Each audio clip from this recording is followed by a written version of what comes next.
কবির ভাষায়, যে দেশে গুণীজনের কদর নেই সে দেশে গুণীজন বেড়ে ওঠে না। কথাটা যেন হুবাহু মিলে যায় বাংলাদেশ ফুটবলে। অবশ্য এদেশে গুণী ফুটবলার বেড়ে না উঠলেও বাংলাদেশকে হৃদয়ে ধারণ করা প্রবাসী ফুটবলাররা বিভিন্ন দেশের লিগ মাতিয়ে যাচ্ছেন। সে তালিকাটা বেশ লম্বা। যাদেরকে ঘিরে স্বপ্ন দেখছে সমর্থকরা, হামজার মতো তারাও দেশের টানে ছুটে আসবেন, লাল সবুজের জার্সিতে মাঠে নামবেন। বাংলাদেশ হয়ে উঠবে এশিয়ার অপরাজেয় দল।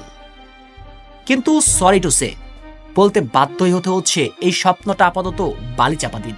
কেননা ফাহমিদুলের সঙ্গে যেটা করা হলো, এরপর কি তামিল শালিকদের মতো তরুণরা আপনার দেশে খেলার জন্য আগ্রহ প্রকাশ করবে?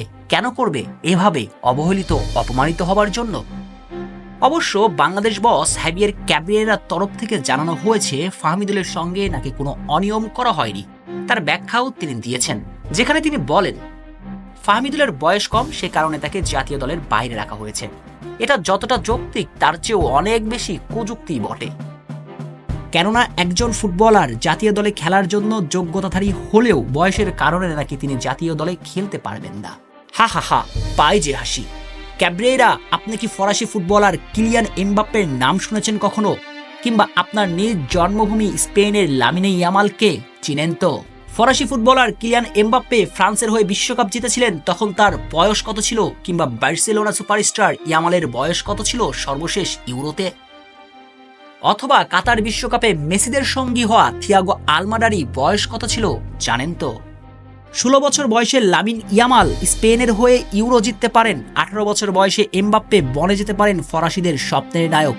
সেখানে বাংলাদেশ ফুটবলে এমন কি হলো যে 18 বছর পেরিয়ে 19-এ পা রাখতে চলা ফাহমিদুলকে জাতীয় দলে রাখা গেল না? অর্থাৎ ক্যাব্রিয়েরার যুক্তিটা পুরোটাই অর্থহীন। ফাহমিদুল কেন বাদ পড়েছেন সেটা এখন পানির মতো পরিষ্কার। আর তাতেই প্রশ্ন জাগছে, বাংলাদেশের হয়ে যে প্রবাসী ফুটবলাররা খেলার জন্য আগ্রহ প্রকাশ করেছিলেন, তারা কি আর কখনো এদেশের হয়ে খেলার জন্য ইচ্ছে পোষণ করবেন? কেন করবেন? এভাবে অবহেলিত, অপমানিত হবার জন্য? অবশ্যই না। যার মানে এই ফুটবল পাগল জাতি যে স্বপ্ন দেখেছে তামিল শালিক থেকে শুরু করে আরাম কিংবা আরো যারা আছেন তারা বাংলাদেশের হয়ে খেলবে, সেই স্বপ্নটা এখানেই মাটি চাপা দিন। কারণ এই দেশ থেকে যে গুণীজনরা প্রাপ্য মর্যাদা পাচ্ছেন না। শেখ শ্রাবণ অনিক, টিম স্পোর্টস।